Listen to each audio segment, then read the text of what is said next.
everybody, and welcome back to another episode of A Cup of Laurinade. How are you all doing today on this lovely Tuesday evening, morning, afternoon, wherever you are? And today I'm back with another decaf cup of Yorkshire tea, which is kind of basically cold now, so I didn't really time it well with making my tea.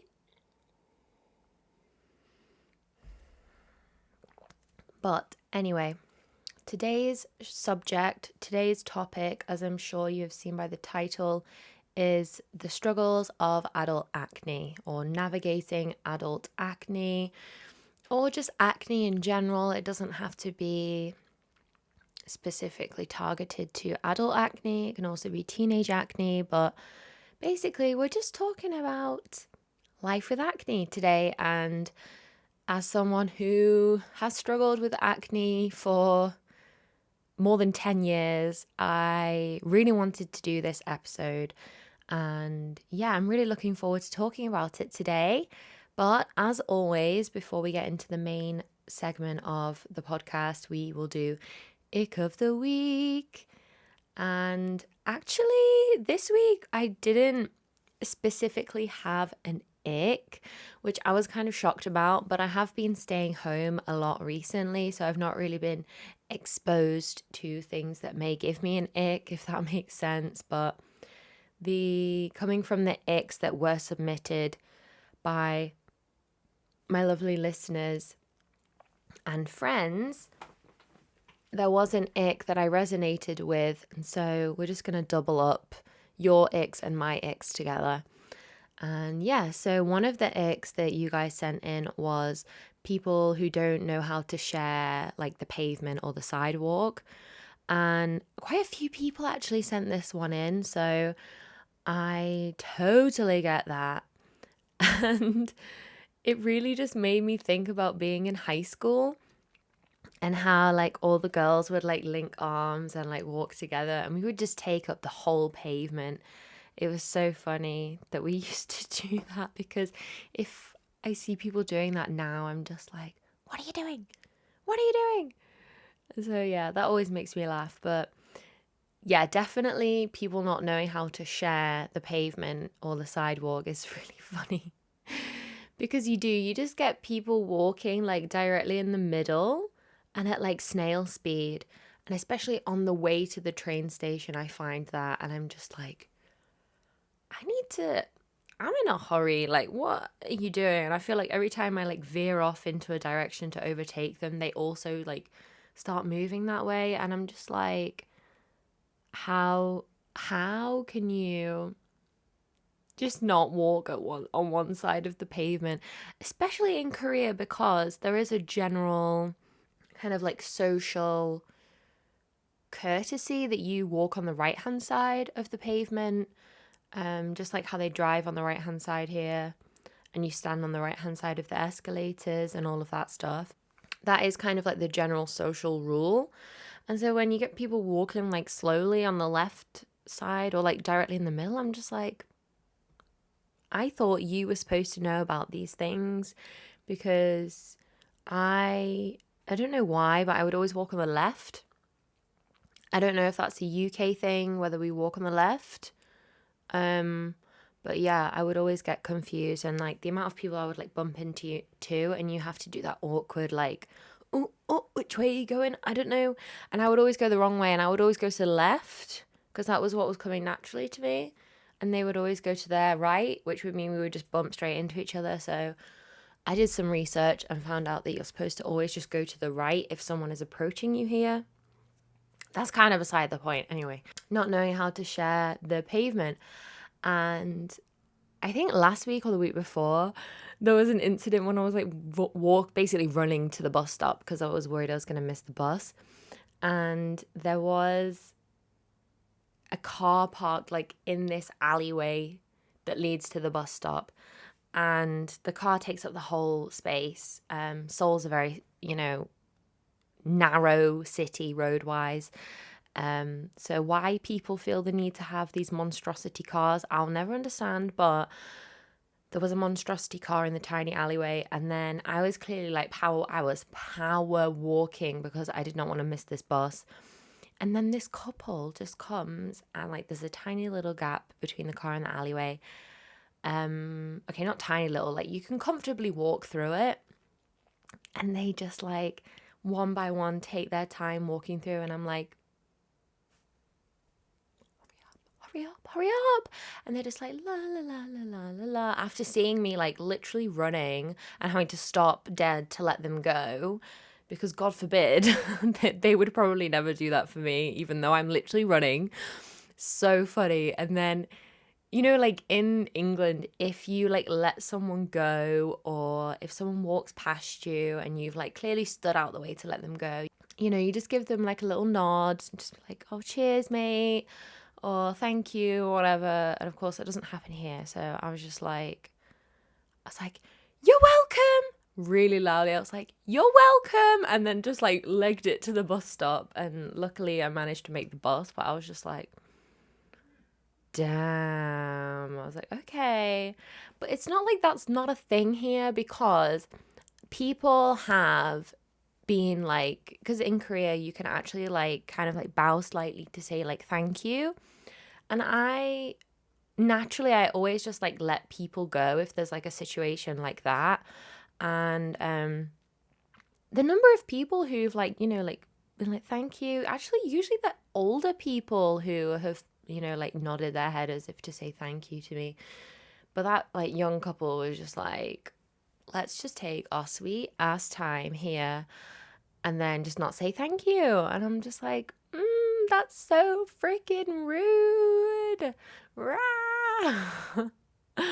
So yeah, that was mine, and your ick of the week was, yeah, basically the same one this week. Okay then, so moving on to the main segment of the podcast, and today we're going to be talking about the struggles of adult acne, but everything we talk about today can be adapted to regular, you know, or teenage acne for people of any age. So if you aren't an adult but you're still listening, then definitely there are a lot of takeaways from today's podcast also. So please do listen and enjoy. So firstly, I just want to touch on the fact that contrary to popular belief, acne is not something that only teenagers go through. It can affect millions of adults worldwide. And as an adult, there are multiple causes of acne that can range from hormonal fluctuation, stress, diet, medications, genetics, and underlying health conditions, as well as the environment in which you live in. And so, you know, there are a multitude of reasons. It could even be more than one reason combined. So having adult acne can be a very, very stressful thing, especially if it's difficult to find the cause of this acne. And before we get into the main part, I just want to introduce you guys to my history with acne, because as you can see, I do still have acne now at age 26, which is fine. Okay, you can get acne at any point in your life, and mine is still here, and I finally come to accept it. But yeah, so I firstly started to break out, I guess, when I was around 13 or 14, about a year or so after my period started. And at that time, I was like breaking out on my forehead mostly with the tiny little fungal pimples. And then I just slowly got more and more spots as I kind of got older. And back then, I also decided to start wearing foundation and mascara and concealer, much like everybody at my school at the time. But obviously I was wanting to cover it up a lot more. And I was, you know, seeking treatment for it, not, you know, in the fact of taking medication, but I was, you know, researching skincare and stuff from that age, using all these products that I would now literally like scream at if I saw myself using back then. A lot of harsh scrubs, a lot of tea tree, like harsh tea tree based products that were basically burning my face off. Also, a lot of toothpaste, using a lot of toothpaste because that was what all the girls were using at my school. If they got a spot, we would just, dab a bit of toothpaste on it to dry it out. Oh my goodness. So yeah, and this continued as I got older. I did go on a contraceptive pill to try and help with acne and with my periods. Didn't do anything. Literally didn't do anything. And yeah, so I would just kind of break out around my chin a lot, on my forehead, maybe on my cheeks. I can't really remember. And it was carrying on until I went to university. And looking back at photos of me during university, I had a lot of pimples on my chin rather than my cheeks, which I now have majority of my acne on my jawline, my lower jawline. And so I've gone through a lot of different stages of acne, a lot of different types of acne, and it is quite an interesting thing to go back and look back at photos of myself with no makeup on during university, because I thought my skin was awful. I remember back then thinking, oh my God, I don't want anyone to ever see me without makeup on. And that's a huge thing at uni, because you often in the UK, when you go to university, you move out of home, you go and live with five or six strangers in a flat. And I didn't dare to leave my room without makeup on, which looking back is incredibly sad. And it makes me very upset that that was what I was going through at the time, because I was so insecure about my skin. And like, I had very close friends there, probably listening. Sophie Dodds, love you. And she was always like, your skin is fine. Like, you don't have to feel like you shouldn't. You don't have to feel like you should wear makeup. Like, you can just, be who you are with me, and like with everybody else, you should be able to do the same. And so she was definitely like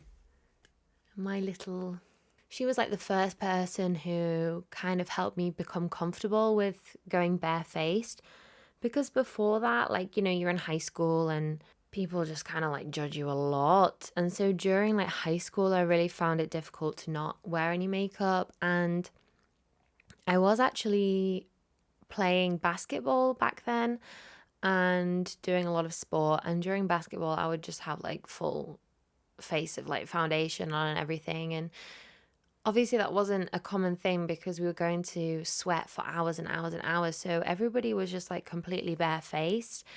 And it was tough. And I did have lovely friends there as well who were like, you don't have to wear makeup and everything. Like, your skin is fine. But obviously, like, being much younger then, still being like a teenager, it was definitely a lot more difficult for me to like agree with their opinions. It was only once I was at university that I kind of realized, like, oh, do you know what? It's okay. It's fine. It's natural. Like, I can't be wearing makeup 24 hours a day. So I should try to, start to become comfortable with it, which is a very difficult thing to do, because you literally attach your self-worth to your acne, and you think, oh my God, I'm so ugly. Oh my God, my acne's so bad. Everyone's going to think I'm really gross, and no one's going to want to be my friend at uni because I have acne. Everyone's going to think that I'm dirty and all of these things. It was so, so difficult when I started at university, especially because you're thrown in to living with random people. And obviously one of the first things people do when they meet you is kind of, very just naturally and quickly judge your physical appearance. It's just like, and I don't know, it's just unfortunately the way human brains work now. Obviously, as you get to know people more, you focus on personality, but the first impression usually always comes from your appearance. And so I was just freaking out constantly about everybody judging me for my acne. So it was really, really horrible. And, as you get older, you become more comfortable in your skin. Like, I'm 26 now. I've lived through a lot of adult life now, and I've accepted the fact that this is how my skin looks and how it is probably going to look until I have another big hormonal change in my life. And that's just how it is. And so, yeah, that's the point that I'm at now. Up until about a year ago, maybe 2 years ago, I really was still not comfortable with my skin and my acne. And looking back at it then, it was even better. Like, it's so strange that back then I thought my skin was like awful. And it's so much clearer in terms of acne than it is now. I do think the actual health of my skin is a lot better now because I'm really, really taking care of it. I'm just having hormonal breakouts, which is absolutely fine. Like I've accepted that this is how my skin is now, and do you know what? That's fine. That's really fine. And so yeah, I'm glad that I was able to start making content with a bare face, because I do remember the first time I ever bared my face on camera. I was like editing and I was like, oh my God, I just shouldn't include it. And like, why shouldn't I? That's part of me. Like, that's what I look like when I wake up in the morning. And you know what? I look freaking beautiful. So that is just how it is. And I'm so glad I took that first step to completely bare my face. And then I moved on to doing that on Instagram also, which, like, YouTube and Instagram for me, they were a bit different. Like, I felt more comfortable bearing my skin on YouTube compared to Instagram, because Instagram, I have a lot of people following me from like school and university and everything like that. So I was like a little bit more uncomfortable, because I feel like people who know you will also judge you as much as people who don't know you. Like, obviously, people on the internet are going to judge you like crazy anyway, no matter what. But I was kind of slightly more embarrassed about it being in front of people who I know personally.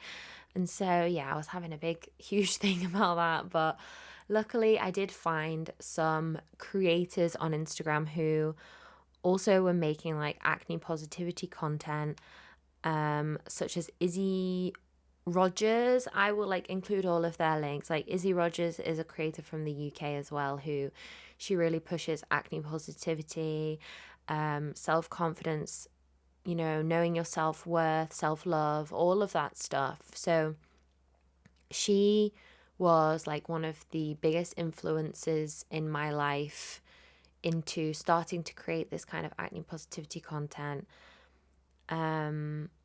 So there's her, there's also, well, actually, I think it's just mainly her.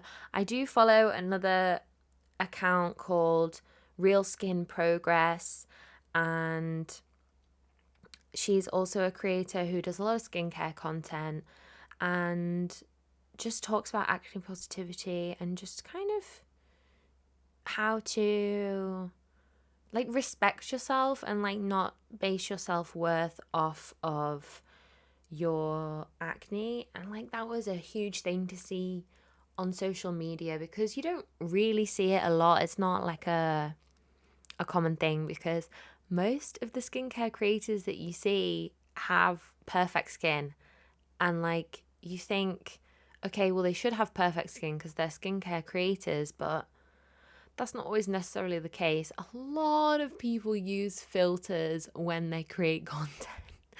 Like, I can't stress this enough. So many creators use filters when they're doing makeup and skincare content, which is completely their choice. That is fine. I do just find it slightly misleading and promoting a lot of unrealistic expectations for people watching the content, because flipping egg, this is even true, like, I would see people doing their foundation and it just looking flawless, and I know that is the case for some very, very lucky people, but most of the time skin has texture. Like, it's something that has texture. There's going to be wrinkles, there's going to be wrinkles, there's going to be pimples, there's going to be divots or, contours and all of that stuff in your skin, because that's natural and that's normal. And it was very difficult to come to terms with that, I think. And so I am very, very glad that I am just able to completely bare my skin on social media. And I just recently started streaming again on Twitch, playing Overwatch 2. So if anyone likes gaming, please follow me over on Twitch. And on there, I've decided to just go completely barefaced. Unless I already have makeup on for the day, I'm not going to sit and put makeup on to sit in front of a camera. I'm not doing that anymore. And so, yeah, I feel like I'm really progressing a lot with my own self-confidence and acceptance in terms of acne. And so that's a brief, I wouldn't say it's that brief. I love talking so much. So I just rambled on for like 15 minutes there. There are other parts to my story that I do want to share, but I'm just going to share them a little bit later on so we can get really into the main part of the podcast and talking about the different kind of aspects of your life that having acne may take a toll on. So firstly, the impact of acne on your self-esteem and mental health. And so, yeah, obviously acne can be more than just a kind of skin deep problem. It can really affect your self-esteem, self-worth, and also your mental health. And this is something very important to take a look at and understand. So there are a lot of emotions surrounding adult acne, including anxiety, shame, and frustration. So anxiety, like I spoke about earlier, me during university, it can stem from worrying about people judging you for having acne, and also shame in the fact that you're worried about people thinking you're dirty or unhygienic because you have acne. I cannot tell you the number of times people have been like, just wash your face. Do you not wash your face? Like, do you not know how to wash your face? The amount of stupid people who will just say this either in real life or on the internet behind their little keyboards because they're too, afraid to say it to your face or whatever. So yeah, there is that. And frustration, because sometimes it just doesn't go away and that makes you want to scream. And oh boy, I have felt that. It makes you want to scream or cry. There's been a lot of crying regarding that. But so obviously the anxiety behind having acne, it can really, really take a turn, and it may make you not want to go outside because people are going to look at you, or you really get in your own head about it and think that this is everything and the only thing that people see. But if you do see someone's eyes go towards your acne, it makes you want the ground to swallow you up. Like, honestly, the number of times that I've had like a breakout like in a certain area and I see someone's eyes go down, I'm just like, oh my God, I want the ground to swallow me whole right now.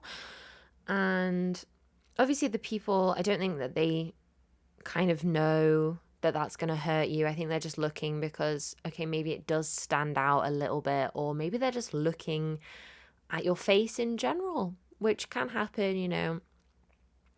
I find myself like looking around people's faces, not to look at imperfections, just to take a look at their face, I guess. I don't know. It sounds a bit weird when I say it like that, but yeah, that's really, really terrifying. And anytime anyone would do it, I'd just be like, oh no, why? Why did you have to look there? Because now I'm just gonna, cover my face with my hands, which I do a ridiculous amount. I would always like cover my face like with my hand, like posing or anything when I had like a massive breakout. And it's just a shame that that's like what we think we have to do to kind of look even just acceptable. And it really, really does impact your mental health, because you really do get in your head about it so much.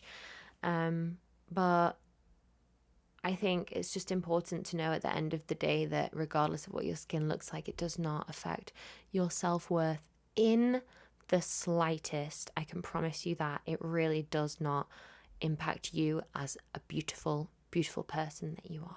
So let's also talk about the impact on dating. So obviously with adult acne, you're an adult, you may be wanting to date, going on dates and whatever. So adult acne can be a serious form of stress in dating, worrying that people won't find you attractive because of your acne, or the fear of later having to go, makeupless in front of this person that you're dating.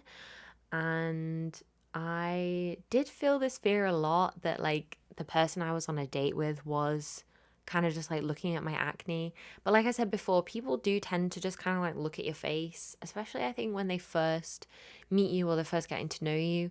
So yeah, it was really, really terrifying for me. And I would absolutely like plaster my face in foundation to try and like cover every little, even tiny bit of redness or pimple on my skin. And if I had like a serious breakout, I just have no confidence for the date. Like you just don't feel good about yourself, I think, when you really focus on acne being the be all and end all of your beauty.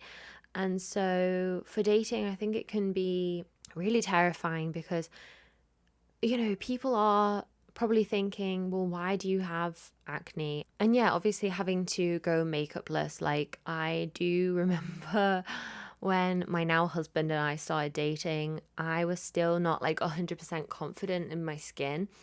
And so, like, the first time I ever wasn't wearing makeup in front of him, I was terrified and basically just like covering my face all the time. But, someone is interested in you for you, like whether that includes your imperfect, in inverted commas, skin, like they will like you for you, and it really doesn't have to affect how you then feel about yourself and then worry about it. Because the first time he saw me without makeup, he was like, "You're beautiful always." And I think it's very tough to think about yourself. I'm an emotional mess. I think it's very difficult to think about yourself in that way because you've always thought the opposite. But definitely to the younger listeners, I can tell you for a fact that if someone loves you, your acne will have nothing to do with it. They will love you for being you.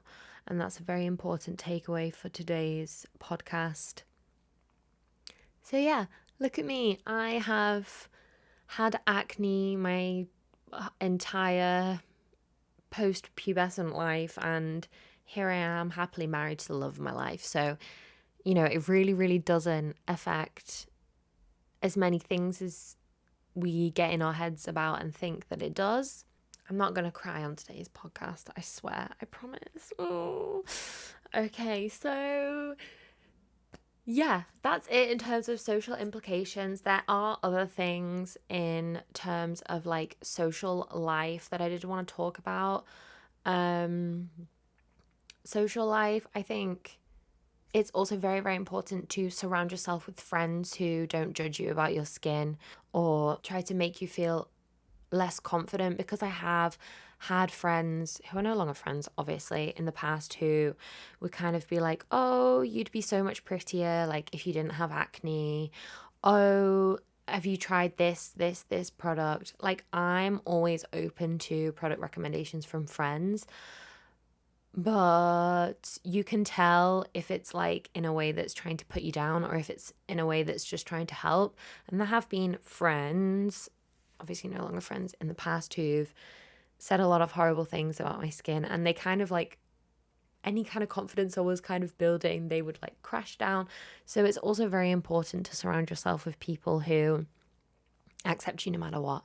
Just do be mindful. And obviously, if you start dating someone and they're very like weird about your acne, bin them off. They're not worth it. They clearly care way too much. They're way too shallow.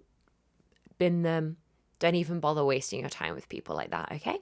Okay, let's next talk about some skincare myths and realities, because there's a lot of misinformation, especially things that were kind of well known when I was younger. I think nowadays the skincare community is a lot bigger. There's a lot of information on the internet as well, but I just want to briefly talk about some skincare myths with you guys. So, one myth is acne is caused by not washing your face enough. Okay, like I said, people would be like, "Oh, why don't you just wash your face?" Okay, so obviously properly cleansing is essential to your skin health, but overwashing or harsh scrubbing can irritate the skin and also worsen acne. So, like I mentioned before, when I was younger, I was using a lot of scrubs, which clearly just irritated my skin, but that was basically what all of the products were back then. There wasn't a lot of like gentle cleansers and stuff like that. It was just a lot of like, oh, exfoliate your skin and get really deep into those pores and clear out your acne. No, I was literally just like scratching my poor face. Oh, it's so sad thinking about it now. So yeah, obviously cleansing is essential to, having clean skin, but do not over cleanse your face. Otherwise, it's probably going to make you break out more or just cause your skin to become really, really dry and irritated. If you do have dry skin, I would recommend not washing your face with cleanser in the morning and just rinsing your face with water gently, because you don't want to dry out your face even more. And if you have oily skin, then cleansing your face in the morning with a foam or a gel cleanser, and then obviously everyone should be double cleansing in the evening with an oil cleanser and a gel or a foam cleanser to remove any makeup, sunscreen, all of that stuff off your face in the evening. Okie dokie. Another myth is sunscreen makes acne worse. The number of people who are like, oh, that's why you have pimples, it's because you're wearing sunscreen. Because obviously I talk a lot about sunscreen on my social media, because it's literally probably the most important thing you can do for your skin is to use sunscreen. Like, honestly, protecting your skin from the sun's UV rays is crucial. It's paramount, regardless of whether it's winter, summer, it's cloudy, all of that. Every single day we're wearing sunscreen, okay? You guys, please, please, please wear your sunscreen every day, okay? The thing that you need to be careful of with sunscreen is using one that has non-comedogenic ingredients, okay? Comedogenic ingredients may be things that clog your pores. Honestly, by now, most sunscreen should be like that, but do double check the ingredients. I could do a whole other podcast episode on checking skincare ingredients and all that good stuff. That's something you want me to talk about. But oftentimes people who are receiving treatment with acne, for example, if you're on Accutane, or if you're using any retinoids on your skin, you need sunscreen. It's not even an option to not use it. Your skin is so much more prone to damage from the sun if you're using retinoids or taking Accutane. You have to use sunscreen. Please. Please, please, please, please. Because otherwise you're going to end up with a nice big fat burn on your skin, which, it's not great, is it really, at the end of the day? Okie dokie. I'll link some nice sunscreens down below that are good for sensitive and acne prone skin. So if you do want some, product recommendations for that, I will link them down below. Or you can just check out my Instagram. Everything that I use skincare wise there is good for sensitive and acne prone skin. So, next myth. Popping pimples helps them heal faster. Oh my god, guys, please don't pop your pimples. You're just going to basically form an open wound on your face and also spread bacteria everywhere. Especially if you're doing it with your fingers. Oh my goodness me. No, okay. I'm very glad that I think I stopped popping pimples probably when I was like during university, because I think I realized that it was just making my whole face red. And I think about that time there was like skincare was starting to become more popular. I was also very much into Korean skincare, and Korean skincare was very ahead of its time, even back in like 2016 when I started getting into it. But yeah, Popping pimples, like I said, it's just going to leave an open wound, which is just going to cause a scar, an acne scar or hyperpigmentation on your face, and also cause inflammation. So honestly, it's best to just let them go away by themselves, even if there is a lovely whitehead. I know it's so tempting, you just want to go in there and pop it. Please do your best to control yourself. Buy pimple patches. They will save you. If you're a pimple picker or you love touching them, just use pimple patches and cover them up. Do make sure that you find ones that work for you. I can get quite oily around when my pimples are, so sometimes my pimple patches just completely fall off, but I will link some good pimple patches down below for you guys also. And yeah, okie dokie. Another myth is exfoliating every day is good for your skin. So like I said earlier, the fact that when we were younger, we were all using these scrubs on our faces. The St. Ives flippin' peach scrub. Whoever made that popular, I don't know who it was, but you ruined so many young people's skin. Even like I was using Proactive, and oh my god, it didn't do it. It didn't help my skin in the slightest. But I do remember the face wash had like all these little micro beads in it.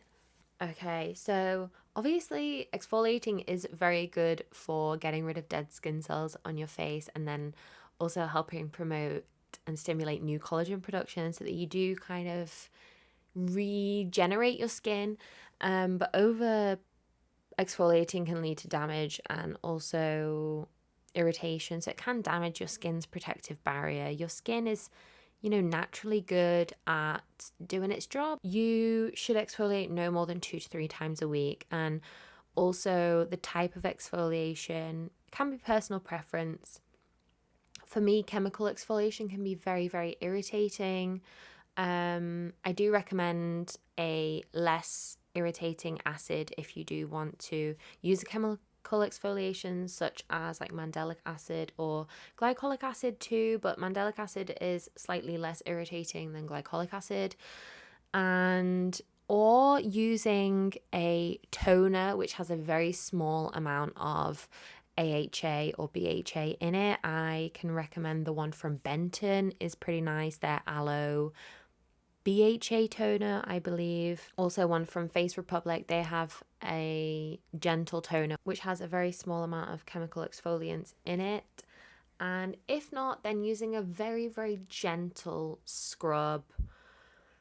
Very, very gentle. Okay, if we're using a scrub, we don't also need to be scrubbing our faces. Just gentle, okay?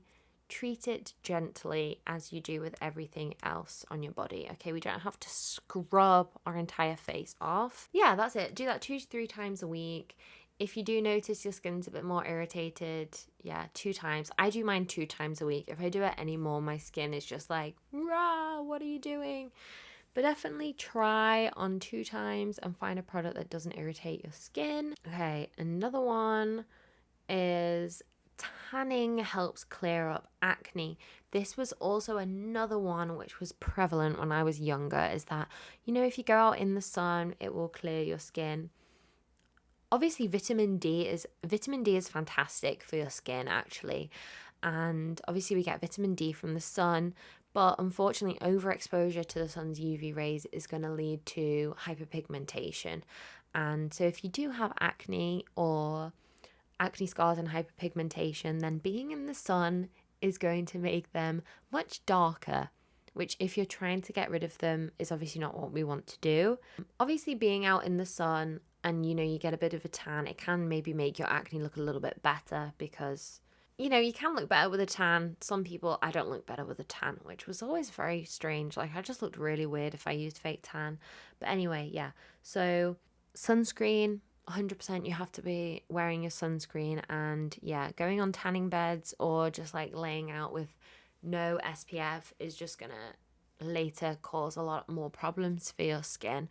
Not just in terms of hyperpigmentation, but also photo aging. You're gonna get wrinkles in your skin's elasticity is just gonna decline like crazy if you're out there with no sun protection. So do make sure you use your SPF. Woo! Okie dokie. So let's next move on to empowerment and acceptance. We have been talking about this throughout today's episode. And like I mentioned, I am now fully on acne positivity on my content. I will continue to produce content like that because I do think it's important for people, whether or not you're older, same age, or younger than me, to just know that your acne does not define your beauty or your self-worth. And I did mention there are other creators like Izzie Rodgers and Real Skin Progress, who I will link down below for you guys, who, if you really are struggling with accepting yourself with acne, as I was, then following people like this on social media, it's going to help you realize that you are just a normal human being.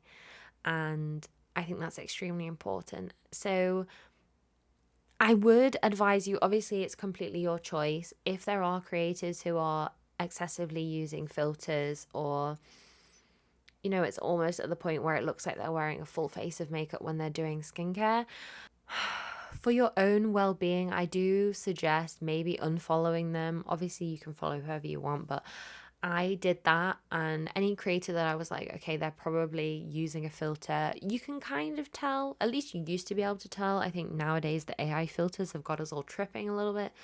But I would definitely recommend following people who are showing you kind of the reality, because social media is full of a lot of fakeness, and it really does impact how you view yourself, because you're like, why don't I look like that? Or for me, it was like, why do I not look like that when I put foundation on? Because I was still having a lot of texture on my face, and just be like, why does this creator have flawless skin after putting on foundation? Like, you would think you would be able to see like even just like a little line or anything whilst they're like buffing it in, but nothing. Alas, I unfollowed a lot of creators like that. Each to their own. If that's how they want to make their content because they think it's more aesthetic, then fine, it's their choice. Like, you know, that's just my opinion on it.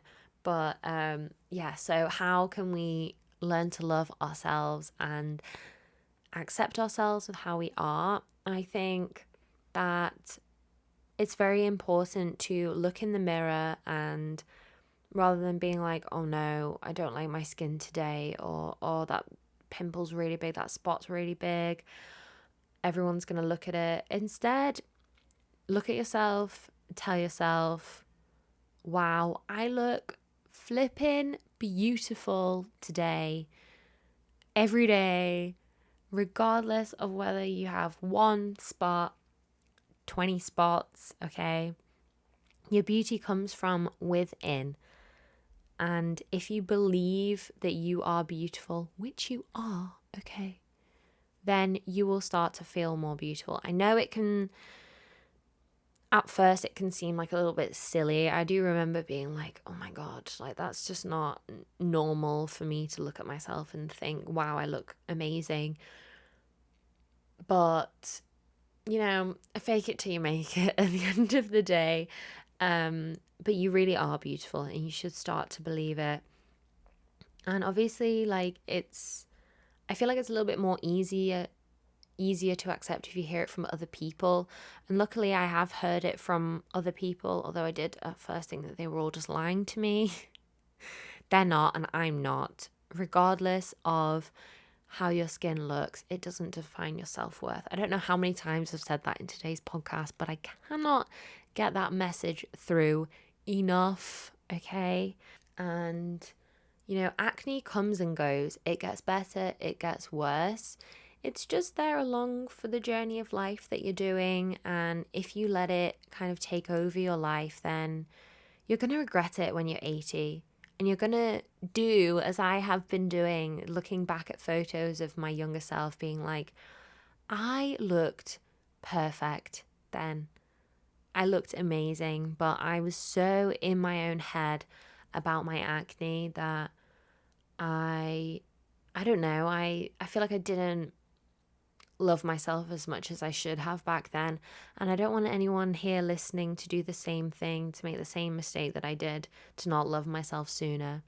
So if you are listening, Take some time to appreciate yourself, not just for the way you look, but for the person that you are inside. Because, like I said, beauty comes from within. So, obviously, like if you really, really are struggling with acne, then obviously going to a dermatologist is kind of like the priority. I know not everybody can afford to go to the dermatologist. I myself could not really afford to go to the dermatologist. I did get put on a very short course of Accutane recently, only a 3-week course, and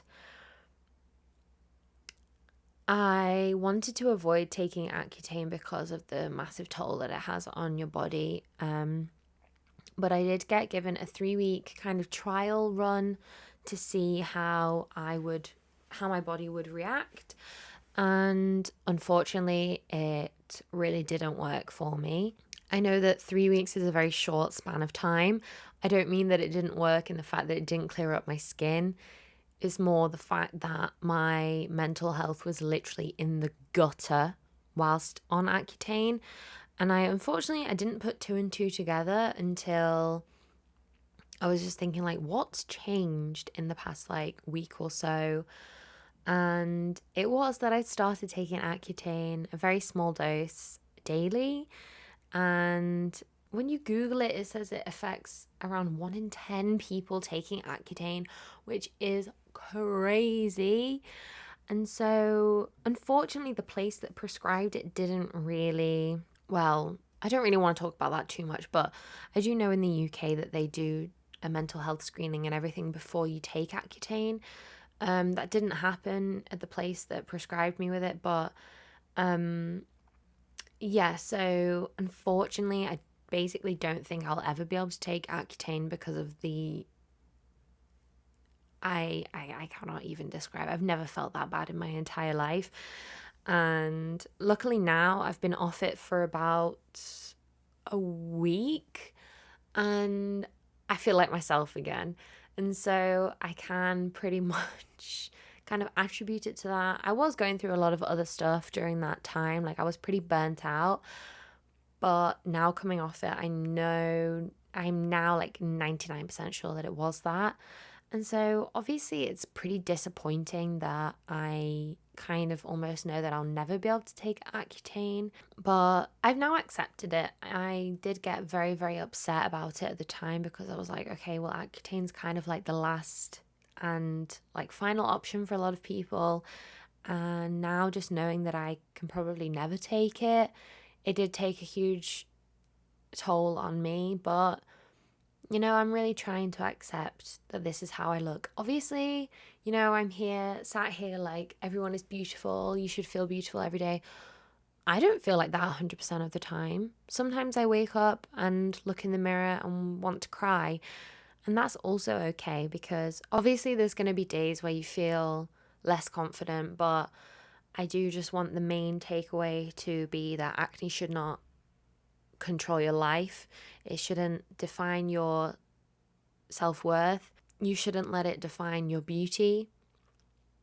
And just learning to accept yourself the way that you are, like I have. And okay, Accutane's not going to work. Well, then this is what I look like, and that's fine. And I know that I'm beautiful, and other people also think I'm beautiful, and the same goes for everybody listening here. So yeah, other practical tips maybe to just keep your skin moisturized and hydrated.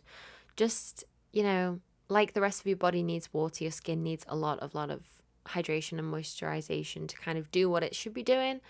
And then try to wash your bedding a couple times a week and also keep your phone clean.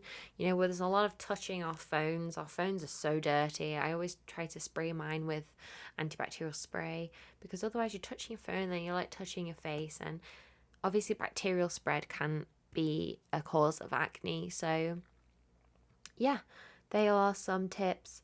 And then obviously if Accutane is the last resort, then it is the last resort, and that's also okay. You shouldn't feel ashamed to be on Accutane. However, it may not work for everybody, like we have unfortunately discovered for me, but that is okay. And yeah, so I just want the overall message for today's podcast to be to love yourself starting from within and go all the way to the outside to your skin.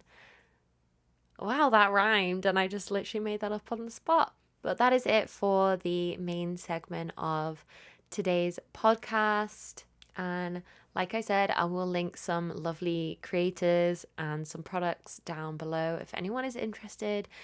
And you can also comment anything you want to know down below. If there's anything you're struggling with your skin, please do not hesitate to just drop me a DM or anything, and I will happily talk about it anytime on the podcast, or I'll just reply to you down in the comments if there's anything you want to ask me.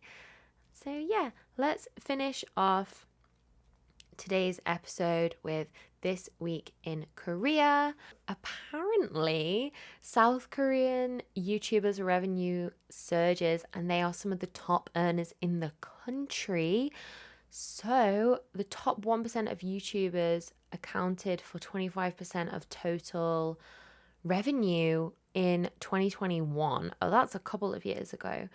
But yeah, there's been a huge, I think, like a worldwide rise in a lot of youth wanting to become full-time YouTubers.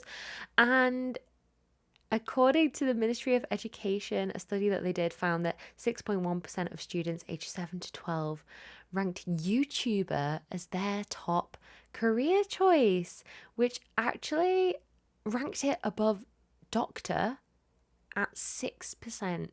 Now, traditionally, being a doctor has been seen as the kind of top career for a lot of students here. So that's definitely a bit of interesting news.